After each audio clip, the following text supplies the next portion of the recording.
Montreal is known as the most pro-Palestinian city in Canada, and they still support Israel. They still sell arms to Israel through the United States, but they have been forced to change their way they talk about things, and I think we've had something to do with that.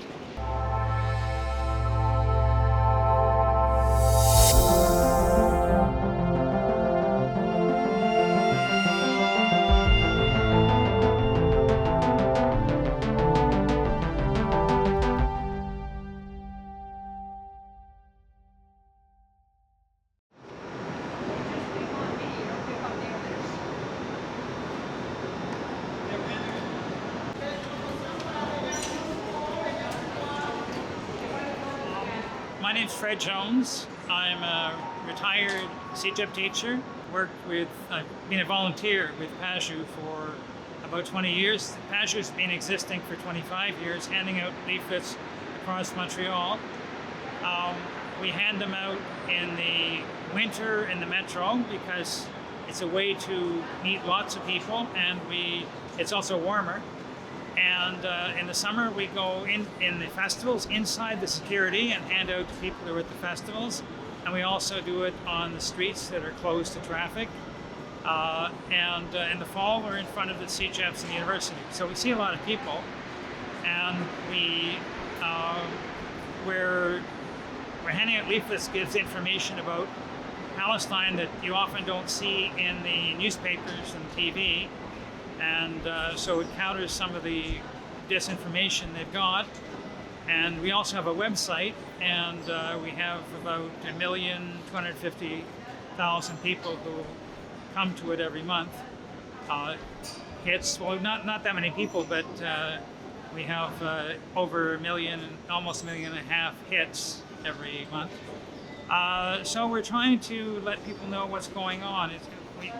We're a Jewish Palestinian organization, so that's unusual.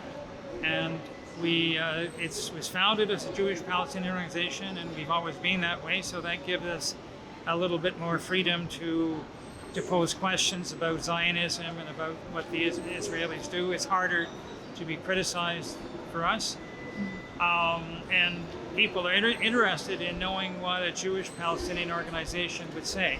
So that's also useful.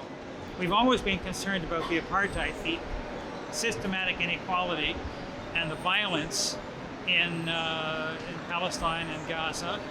And every 2 or 3 years, what they say is they mow the lawn, they come in and they kill 2,000 to 4,000 people, men, women, and children, blow up a lot of houses. And but now in the last bit over 2 years, we've seen a genocide, which we haven't seen to this extent in a long time. So it's a televised genocide, and it's meant that a lot of people have changed their views about what's going on in Palestine. We do it twice a week because we see so many more people. It gives us a chance to distribute more leaflets and to talk to a lot more people. Some people talk to us, and a lot of people are really happy that we're out here and handing out leaflets.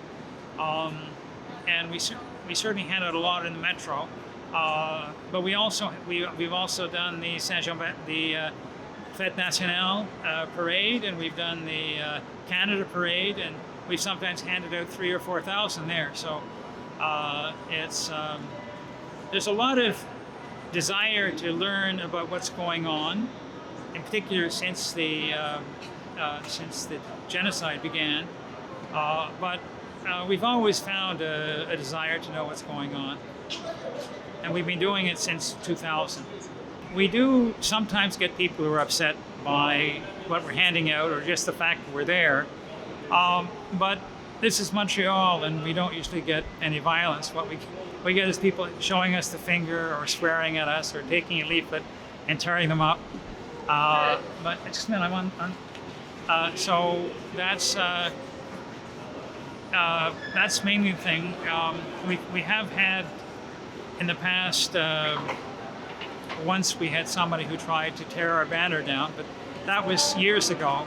We haven't had anything like that in years, and so in particular, since we have the genocide ongoing and people becoming so aware, there's a lot less willingness to confront us. But we do get confronted sometimes, and people, they'll shove a camera in our face and try and get us to answer questions that they want. And so I've had that happen often, but generally it's pretty peaceful.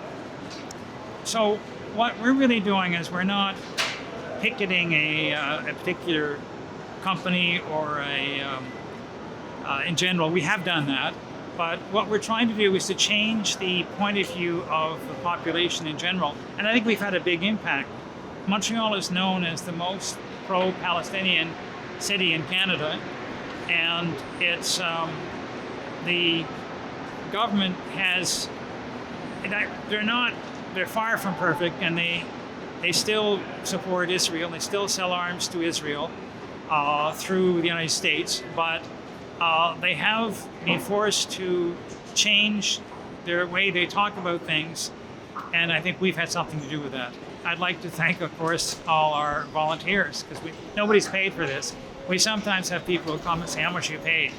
But we're not paid a penny, and we do it because we're committed to Palestine. And so if you look at the volunteers who are here, you'll see some people who are quite spectacular, quite remarkable.